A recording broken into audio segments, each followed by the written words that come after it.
Assalamu alaikum everyone. Today I am here to present a topic that is called Republic Day. Firstly, I want to say that why we celebrate Republic Day. The most and foremost important thing about Republic Day is that it is just not only a festival for our people in our country, but it is all the beyond of our country. It is celebrated on 26 November.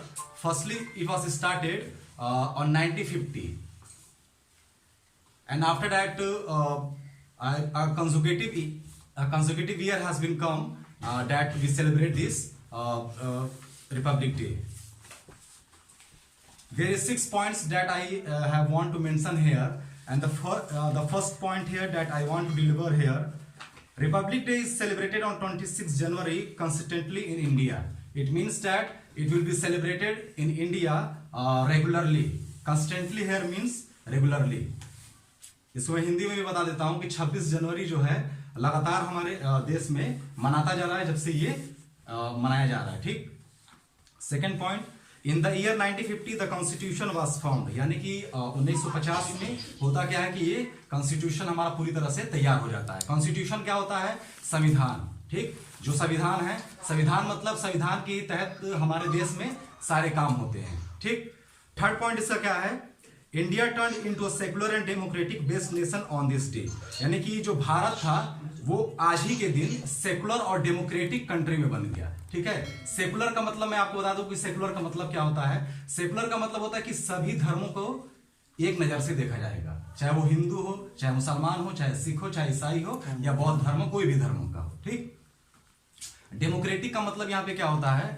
Democratic का मतलब होता है कि हमारे देश में democracy रहेगी, लोकतंत्र रहेगा, यानी कि सबकी बात को समझा जाएगा, सबकी बात को सुना जाएगा. ठीक. और आपको हर एक चीज का राइट रहेगा.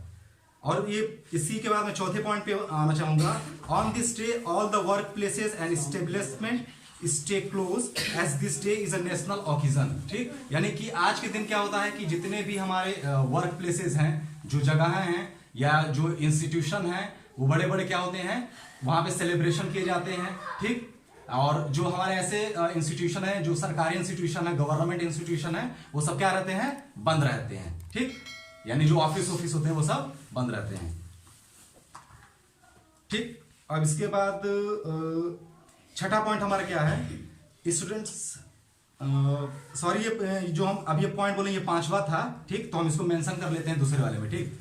चौथा पॉइंट हम मतलब पांचों पॉइंट पहले बोल दिए, चौथा पॉइंट बाद में बोल दिया. तो चौथा पॉइंट हम बोलेंगे on this day all the work places and establishment stay close as this day is a national occasion.